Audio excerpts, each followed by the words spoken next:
يا غني يا مغني يا مانع يا ضار يا نافع يا نور يا هادي يا بديع يا باقي يا وارث يا رشيد يا صبور يا الله يا الله يا الله يا الله يا الله يا الله يا الله يا Allah ya Allah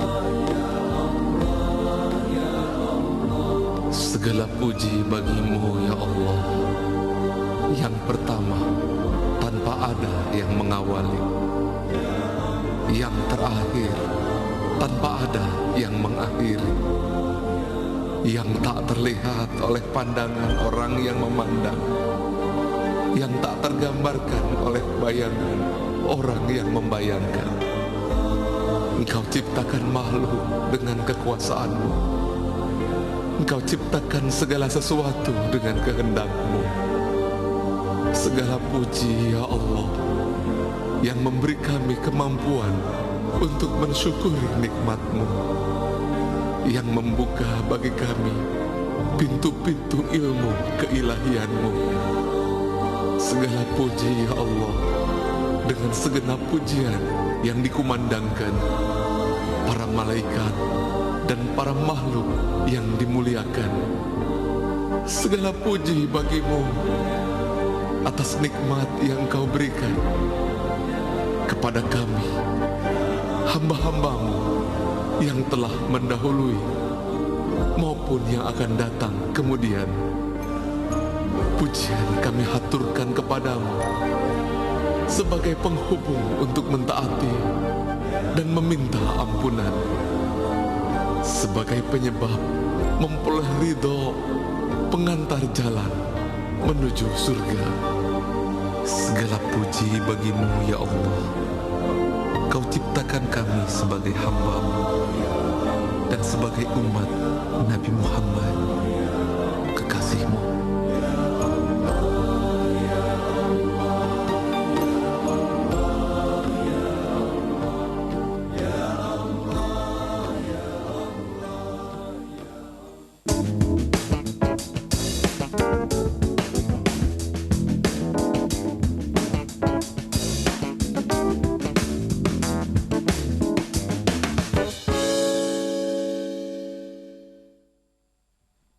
Baik, terima kasih pemirsa, Anda masih menyaksikan Info Sehat untuk edisi hari ini, Jumat 10 Februari 2017 tentunya.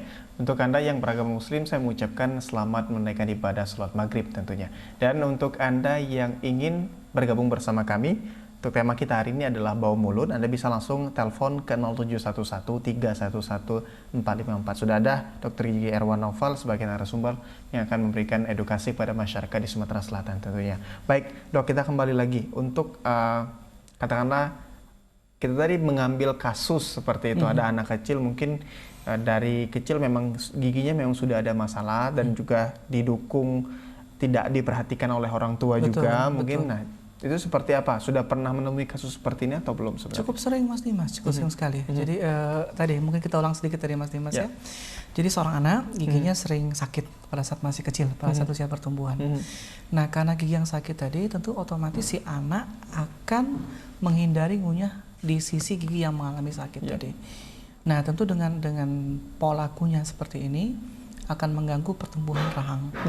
Jadi besar nanti kalau kita perhatikan itu profil wajah si anak itu tidak simetris. Oke, cukup sering itu Mas Dimas, cukup sering saya alami seperti itu. Jadi sifatnya gangguan tumbuh kembang. Jadi gangguan tumbuh kembang itu tidak hanya ke dokter anak, tapi di gigi pun bisa berlaku seperti itu. Karena pola mengunyah tadi. Karena si anak menghindari rasa sakit, dia tidak menggunakan sisi gigi yang sakit, akibatnya sisi yang tidak sakit itu tidak akan berkembang. Jadi kontur rahangnya tidak simetris? Tidak simetris, betul. Jadi kalau di foto tuh kelihatan Mas Dimas. Jadi beberapa pasien saya tidak sadar kadang-kadang. Nanti kalau diperhatikan, dokter kok gini ya? Ya iya, karena tadi kebiasaan mengunyah tadi pada saat masih anak-anak menghindari daerah yang sakit tadi. Nah, ini juga menjadi konsentrasi untuk para orang tua juga seperti itu. Jadi melihat mungkin anaknya sering mengunyah di sebelah kanan, mungkin di sebelah kiri karena memang merasakan sakit seperti itu. Jadi dihindari untuk mengunyah di rahang bagian sebelah kiri. Itu memang ini peran serta orang tua tentunya yang harus melihat bagaimana perkembangan tumbuh kembang anak tentunya, Dok. Betul. Kalau agak sedikit. Baik, kita angkat telepon lagi, Dok. Halo, selamat malam, Info Sehat. Halo, selamat malam. Ya, selamat Info malam. Sehat. Iya, malam. Ya, dengan siapa di mana? Dengan Rian di Palembang. Baik, silakan Rian. Gini Mas, saya mau tanya dengan dokter. Ya. Gigi saya ini kan bolong. Terus kalau kemasukan makanan itu rasa ngilu. Betul. Jadi gimana solusinya gitu? Oke. Rian, boleh saya tahu gigi yang bermasalah gigi depan atau gigi belakang? Gigi bawah geraham. Geraham. Oke. Untuk Rian, apabila gigi masih mengalami rasa sakit, itu berarti kondisi gigi masih baik. Nah, apabila seperti itu, segera. Jadi kalau bayangan saya, ini mungkin gigi ini kondisinya sedang meradang. Jadi dia pada saat ada rangsangan, contohnya makan panas atau makan dingin, itu terasa ngilu. Nah, apabila masih seperti itu masih kasusnya masih sederhana. Jadi belum berlanjut ke arah peradangan saraf gigi. Jadi dengan kata lain syarafnya masih berfungsi berarti? Masih berfungsi, masih sangat baik. Nah, untuk Rian tadi, untuk kasus seperti ini segera ke dokter gigi terdekat atau ke klinik terdekat atau ke fasilitas terdekat rawat gigi tersebut. Insya Allah dengan kasus yang seperti Rian ini tidak membutuhkan banyak waktu atau berkali-kali datang hanya untuk merawat satu gigi tersebut.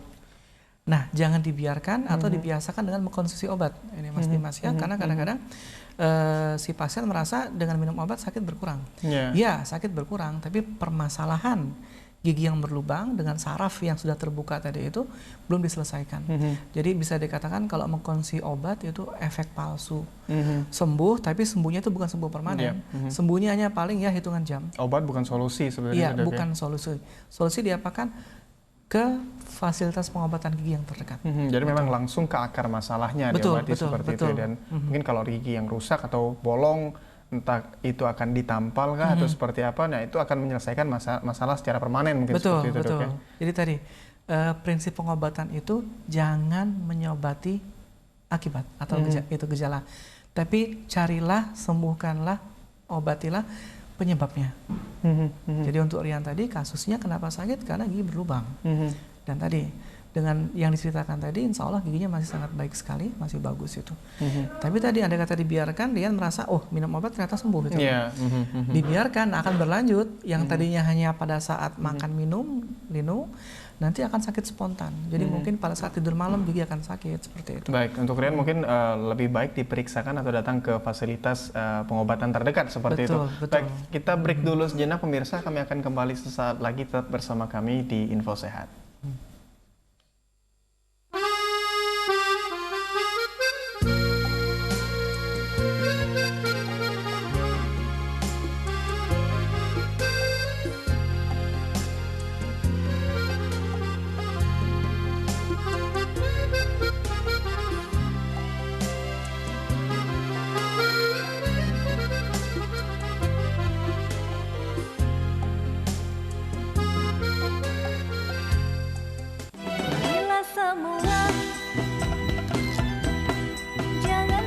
Pesta demokrasi 5 tahun sekali sudah dekat.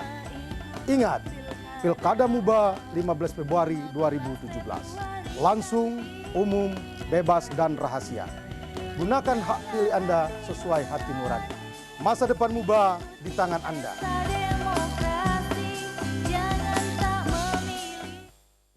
Sebuah kehormatan bagi Amiri Arifin dan Ahmad Toha ketika masyarakat Muba mengusung beliau sebagai calon bupati dan wakil bupati Muba di jalur independen. Bismillahirrahmanirrahim. Saya Amiri Arifin.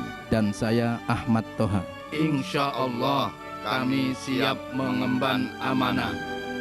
Coblos nomor urut 2, Amiri Arifin dan Ahmad Toha.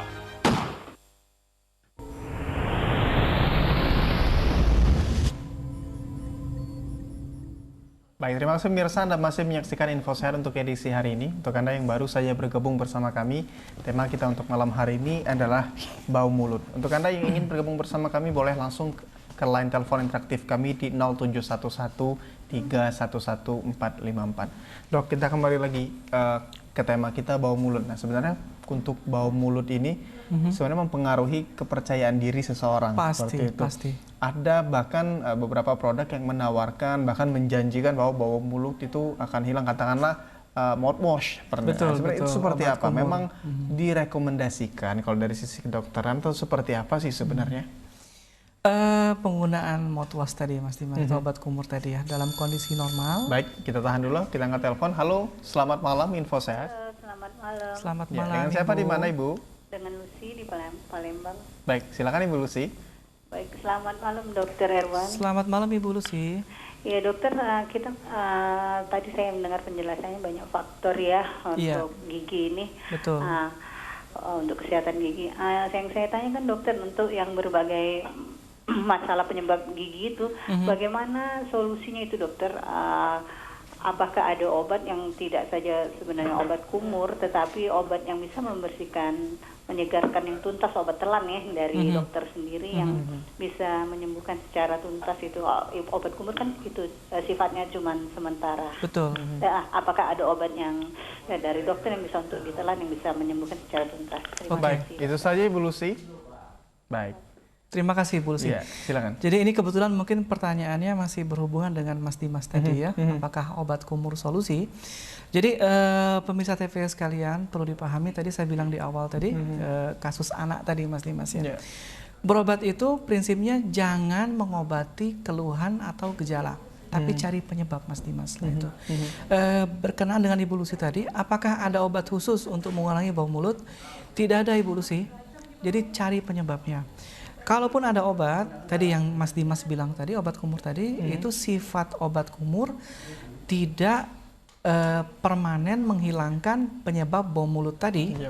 Itu, jadi obat kumur mungkin memberikan efek penyegar, tapi hitungannya hanya sesaat atau hitungannya jam lah paling banyak Mas Dimas ya. Nah itu. Jadi penggunaan obat kumur itu kalau saya pribadi dengan kondisi normal saya sangat tidak merekomendasikan Mas Kenapa, Dimas. Dok? Itu karena perlu difahami untuk pemirsa TVRI bahwa obat kumur itu ada komposisi yang namanya zat disinfektan. Disinfektan ini fungsinya adalah untuk membunuh bakteri Mas Dimas. Tanpa terkecuali? Tanpa terkecuali, non selektif gitu sifatnya Mas Dimas ya. Padahal dalam kondisi normal itu tubuh kita, rongga mulut kita memiliki keseimbangan. Jadi kalau pemirsa ingat zaman sekolah dulu mungkin Mas Dimas ya. Jadi ada istilah bakteri patogen, apatogen, bakteri baik jahat gitu. Itu dalam kondisi normal, kondisi bakteri akan berimbang. Sama gitu loh. Nah, ini adalah kondisi yang bagus, kondisi yang stabil. Nah, dengan penggunaan obat kumur yang tidak direkomendasikan, itu malah akan mengganggu keseimbangan bakteri normal tadi, yang baik tadi itu.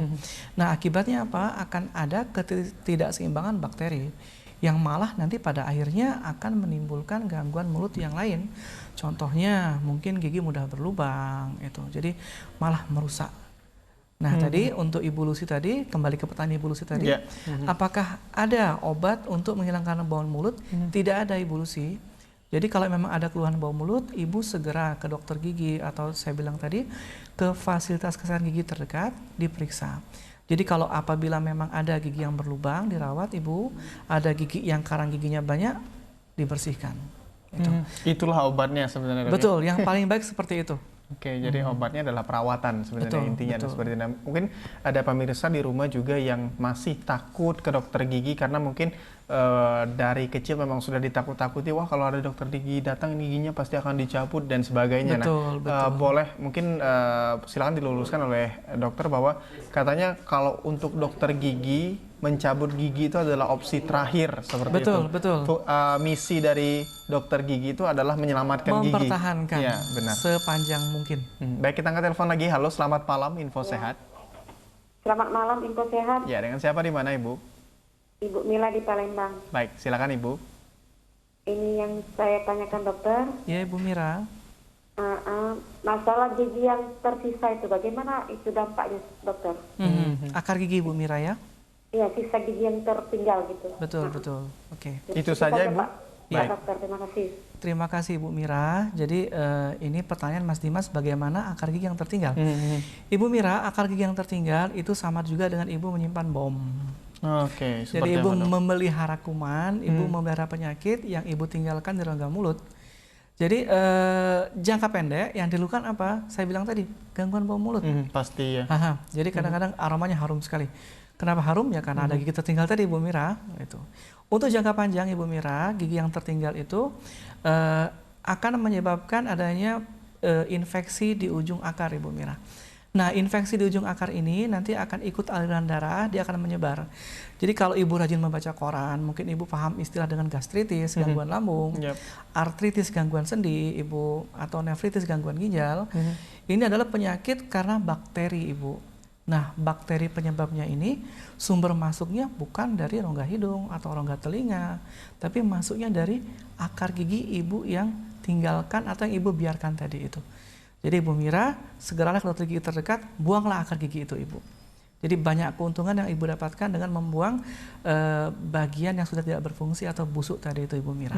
Jangan dipelihara, Dok ya. Betul. Jadi pelihara bom waktu, ini dampaknya akan jelek untuk diri sendiri tentunya. Betul, banyak itu. efek yang ditimbulkan nanti. Tapi tadi efeknya jangka panjang Mas Dimas ya. Baik. Jadi keluarnya bukan jangka pendek yang sifatnya 1 minggu atau 1 bulan 2 bulan, tapi tahunan. Tapi sewaktu-waktu ini tentunya akan berbahaya jika. Jadi ada penyebaran bakteri ke bagian dalam tubuh. Baik, kita kembali ke mouthwash tadi, Dok. Iya. Ada sensasi yang dirasakan ketika seseorang menggunakan mouthwash, apalagi mouthwash yang memiliki flavor, ada rasanya, ada betul. Rasa-rasanya seperti ada rasa mintnya seperti itu, ada sensasi berdecit seperti kering seperti itu di rongga mulutnya. Itu seperti apa, boleh dijelaskan? Tapi tahan dulu, kita angkat telepon. Halo, selamat malam, info sehat. Assalamualaikum. Waalaikumsalam warahmatullahi wabarakatuh. Siapa di mana, Ibu? Ibu Lydia. Di mana? Di Pelaju. Baik, silakan Ibu Lydia. Mau nanya ini. Ya, Ibu Lydia. Anak saya ini sakit gigi.